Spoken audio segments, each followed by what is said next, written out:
Let's see how to delete column or section breaks in Microsoft Word. First, we want to open Microsoft Word. And as you can see right here, we have our document ready. Now, as you can see, this block of text has been formatted into two columns. Now, let's say that you want to delete this format. So instead of trying to click backspace on your keyboard, which isn't working, what you can do is click on the Home tab and click on this icon right here, which will show all the hidden characters in your document.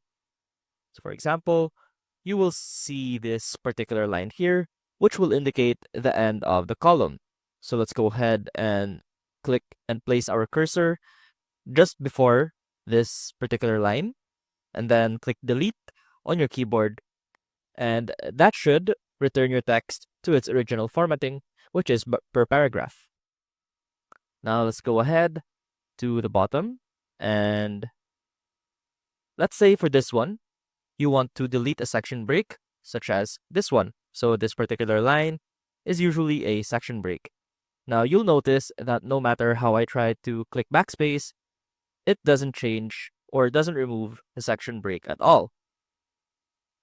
So what we can do is still the same thing, place our cursor just before the break and click on delete in our keyboard. And as you can see, the section break is now gone and your text has returned to its original formatting. I hope this helped and I will see you soon.